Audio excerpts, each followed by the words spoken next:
Sobat Iwa, nggak terasa ya, setahun sudah dan masa pandemi global COVID-19 masih belum hilang dari bumi Nusantara. Banyak orang masih patuh berada di rumah, work from home, tapi sebagian juga ada yang terpaksa harus keluar rumah, baik itu untuk bekerja maupun untuk melepas stres karena kelamaan berada di rumah. Orang-orang pun juga sudah mulai berjumpa dalam kelompok kecil, tapi tetap harus mematuhi protokol kesehatan yang sangat ketat. Nah, dunia usaha pun juga banyak yang tidak bisa berdiam lagi karena banyak tenan-tenan di mall yang tidak bisa mempertahankan tokonya. Akhirnya mulai berpikir dan harus inovatif bagaimana membuka gerainya di lokasi strategis yang ada di pinggir jalan. Salah satunya adalah kafe-kafe yang mulai banyak didatangi berbagai kalangan. Iwa TV kali ini akan mengangkat tema kafe-kafe yang dibangun di masa pandemi. Apakah desain bangunan atau interiornya banyak mengalami perubahan atau justru lifestyle orang lah yang ikut menyesuaikan dengan kondisi kafe-kafe yang lahir di masa pandemi ini? Nah, di Lebih Dalam Lebih Dapat kali ini saya akan mengajak Sobat Iwa untuk melihat dan merasakan langsung pengalaman yang ada di salah satu kafe Titik Temu Cipete. Di sini juga saya tadi udah janjian dengan seorang arsitek perempuan yang dikenal lewat karyanya sebagai penulis buku, majalah, artikel di bidang arsitektur dan interior design. Siapa dia? Ikutin aku!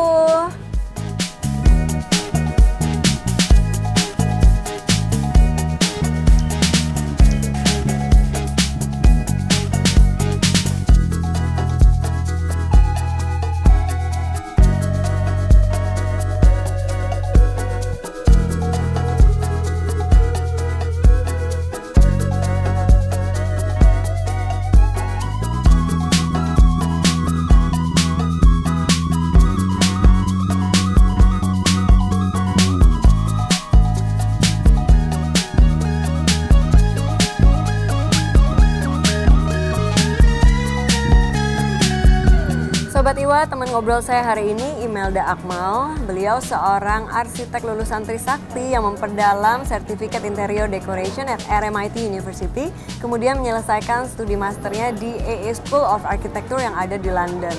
Imelda Akmal lebih banyak menulis buku-buku tentang arsitek dan juga interior. Nah, ini beberapa bukunya udah saya bawa. Ini karya atau dipublish oleh Imaji Books. Akin Asia juga. Hai, halo. Mbak Imel. Elis, apa kabar? Senang, baik banget. Kita ketemu di sini, senang banget ya.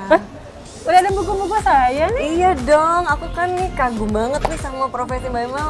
Unik banget ya, architectural writer. Nah Mbak, tapi aku juga ini sih jadi keinget juga nih di masa pandemi ini kan tantangannya banyak banget bagi pelaku bisnis, bagi dunia usaha ya Mbak ya. Aku kok ngelihat sekarang di pandemi ini justru banyak sekali kedai-kedai kopi atau kafe yang justru lahir nih. Sebetulnya begini, sebetulnya kedai kopi itu dalam 5 tahun terakhir di Indonesia itu lagi kebutuhannya tinggi, high demand gitu dalam 5 tahun terakhir. Jadi buka kedai kopi di mana aja, sekecil apapun, sebesar apapun, rame aja. Pasti ada peminatnya. Iya, karena memang sedang tumbuh sekali. Yang sedang tumbuh tuh minat kopinya, minat minum kopinya, serta minat ngafenya juga. Itu sebuah lifestyle baru lah di 5-10 tahun terakhir gitu. Nah, jadi sebetulnya memang lagi tumbuh-tumbuhnya, tetapi pas pandemi sangat menantang ya.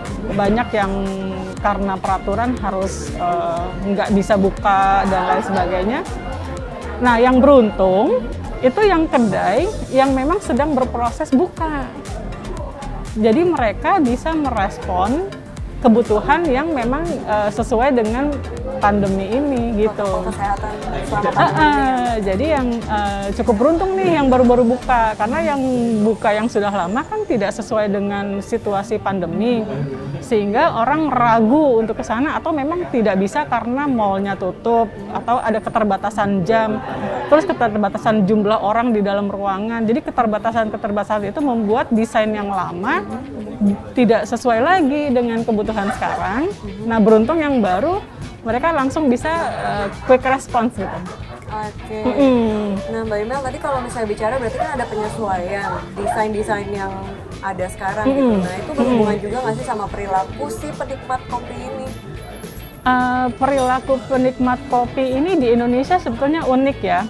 Jadi sebetulnya perilaku ngopi itu adalah budaya Indonesia asli. Iya, udah dari dulu ya, tapi di warung-warung. Dari dulu. Jadi kalau kita lihat di setiap daerah tuh kan ada kopitiam tuh. Iya. Warung-warung kopi tradisional. Dan kebanyakan orang-orang yang memang butuh ngopi di pagi hari. Nah, di Indonesia gini. Budayanya kayak gini. Budayanya seperti ini, tapi sebetulnya belum semua orang biasa ngopi. Jadi selalu ada menu lain selain kopi. Oh iya, untuk merespons itu. 5 tahun yang lalu ya di daerah-daerah tuh punya budaya ngopi sangat kuat, tetapi belum jadi lifestyle. Tapi dia mau minum kopi ketemu orang dan kebanyakan pria. Yang diminum kopinya juga bukan kopi bagus. Kita kebanyakan minum 2 jenis kopi. Kalau bukan kopi robusta yang kopi tubruk itu, atau kopi mix, kopi sachet. Dua itu. Lalu padahal kita punya banyak sekali kopi bagus. Kopi bagus itu awalnya 100% ekspor. Nah, satu hari ada orang ngerti kopi, mulai mencari kopi Arabica untuk dijual di Jakarta. Kopi Indonesia Arabica yang specialty itu sangat berharga dan sangat mahal di luar negeri gitu. Dan itu menjadi kebanggaan. Dulu ada satu kopi yang sekarang udah nggak ada, namanya Blue Batak. Kopi itu ada di Gunung Sinabung dan yang memproses itu orang Swiss gitu. Sekarang dia udah pensiun. Kalau ke Belanda atau beberapa di negara dekat-dekat Belanda, ada coffee shop nulis Blue Batak, seringkali kopinya nggak ada. Oh gitu. Kalau saya tanya, dia bilang habis gitu. Tapi dia untuk kerennya dia pasang tuh Blue Batak. Saking kopi Indonesia itu begitu bergengsinya. Tapi waktu itu Indonesia belum ngerti. Nah setelah ada satu pelopor itu dan ternyata dia bisa meng-create demand dan kemudian tumbuhnya pesat banget sampai sekarang. Wow, ya terutama sekarang ya Mbak ya di zaman pandemi ini. Jadi budaya ngopinya bergeser, tadinya warung kopi sekarang menjadi lifestyle ngopi. Nah berarti kalau seperti sekarang ini makin banyak kedai-kedai kopi atau kafe yang sudah berjamuran deh, ada yang muncul di zaman pandemi ini. Itu boleh dikatakan daya belinya sebenarnya kembali udah meningkat belum sih Mbak? Soal daya beli, sebetulnya kopi itu kan produk untuk beli retail ya, secangkir gitu. Menurut saya itu akan selalu ada, karena sebetulnya Indonesia kan bonus demografi nih, kita punya 260 juta penduduk, dan itu ekonominya kan berlayer-layer gitu. Di layer manapun ada pasar. Kalau misalnya tadinya dia mampu kopi yang di atas 100.000 gitu ya, minumnya di hotel, sekarang kemudian berkurang pendapatan, iya dia turun yang di kopi kecil, jadi selalu ada. Makanya coffee shop yang harganya menengah sekarang jadi banjir. Kopi itu buat sebagian orang udah jadi bener-bener kayak kebutuhan pokok seperti nasi gitu, itu nggak akan kehilangan pasar. Tinggal bisa membidik pasar yang mana nih. Ketika membidik pasar yang mana, dengan harga berapa, dengan rasa apa, dengan servis yang seperti apa. Ya, jadi perpaduan itu semua ya hal itu ya. Kalau misalnya mau bikin kedai kopi atau kafe, antara desainnya, kemudian suasananya, atau kualitas si kopi itu, kira-kira yang harus diprioritasin atau urutannya tuh yang mana nih Mbak? Sebetulnya semua, atau kita boleh memilih salah satu, karena setiap penekanan tadi emphasize dari masing-masing, apakah desain, apakah suasana, atau rasa kopi, itu ada pasar yang berbeda. Jadi, tapi kalau kita bicara in general, karena kita bicaranya ini F&B ya, makanan dan minuman gitu, memang tentu saja sebaiknya ujung tombaknya adalah kita punya kopi yang enak. Kopi yang bagus. Jadi kopi yang rasanya sangat enak, kualitasnya sangat bagus, binnya sangat mahal. Jadi dia nggak akan bisa jual dengan harga terjangkau. Jadi dia akan tahu kan kalau dia mau mengutamakan rasa, dia ada di pasar mana. Dan di Indonesia sebetulnya yang mengerti sampai sesensitif terhadap rasa kopi itu juga nggak banyak. Tapi begitu bisa menservis rasa kopi yang super specialty itu akan mendapatkan pelanggan loyal, sangat loyal gitu, seperti itu. Nah, jadi ada lagi pasarnya. Nah, kemudian kalau apakah suasana? Yes, suasana, karena sebetulnya sekarang ini di Indonesia kopi itu di urban, di kota-kota itu bukan lagi kebutuhan untuk minum, tapi kebutuhan lifestyle. Tempat nongkrong, gaya hidup, gitu. tempat nongkrong, tempat meeting, tempat ngobrol yang enak, tempat ketemu orang, tempat kita kongko lah gitu ya. Terutama yang muda-muda nih, yang milenial. Nah itu kalau itu mereka yang mereka butuhkan experience-nya, experience dulu gitu. Mereka di-serve dengan enak nggak, terus ada makanan lain yang enak nggak, suasananya enak nggak. Nah untuk sekarang khususnya juga harus diperhatikan kondisi pandemi ini, karena orang sudah jadi takut kan ada berada di dalam ruangan tertutup gitu dan jarak yang rapat, sehingga mereka akan mencari ada jendelanya apa enggak, atau ruangan yang terbuka lebih ruangan yang terbuka atau tempat ngopi yang terbuka jadi lebih diminatin. Kalau misalnya dulu orang males panas gitu ya, sekarang tidak keberatan panas. Jadi sudah mulai lebih suka, lebih menerima iklim tropis yang hangat ini gitu dibanding dulu. Jadi lifestyle-nya udah ganti juga. Ya itu harus direspon sama si coffee shop tentang experience itu. PR-nya kan bagaimana bisa membuat coffee shop, tempat nongkrong terbuka tapi tetap nyaman juga dan enak dilihat. Nah, ketika mau membangun suasana dan experience ini, disinilah desain punya peran. Jadi desain itu adalah solusi dari kebutuhan suasana, kebutuhan tempat, kebutuhan berinteraksi dengan manusia lainnya. Itulah peran desain di situ.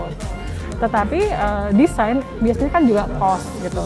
Cuman kalau misalnya coffee shop didesain dengan baik, dia punya value.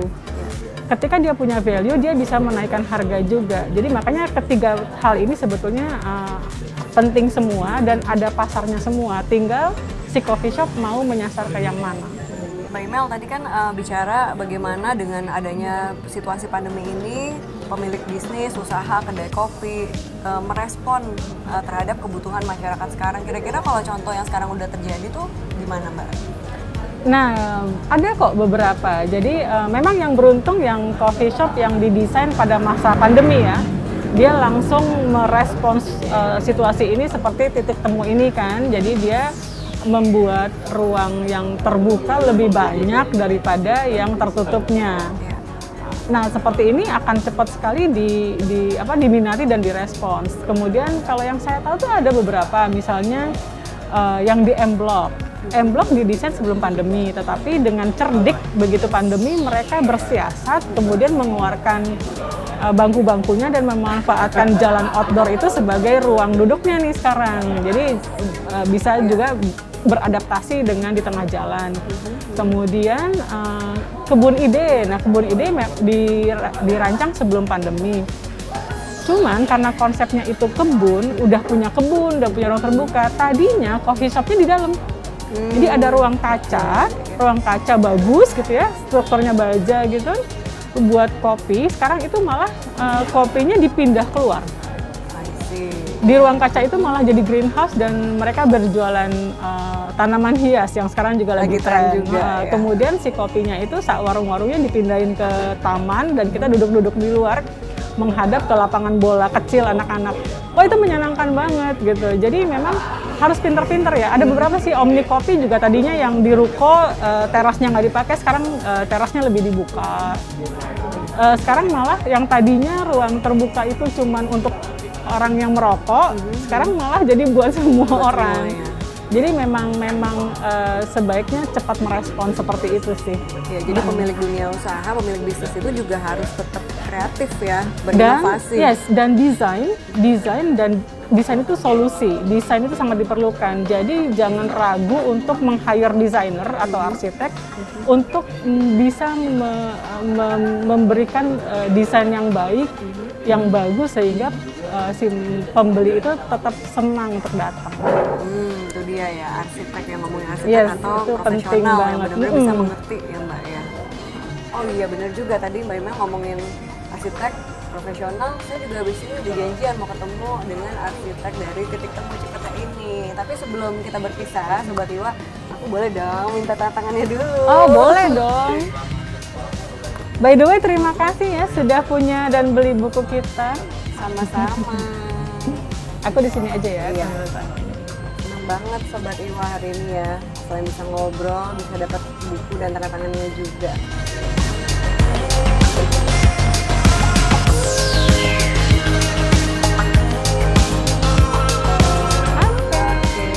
Sobat Iwa, itulah tadi obrolan saya dan Mbak Imelda. Thank you banget Mbak untuk waktunya ya. Sama-sama. Ngobrol-ngobrol tentang kopi. Nanti nextnya kita ketemu lagi, ngobrolin hal lagi yang lebih seru lagi ya. Dengan senang hati.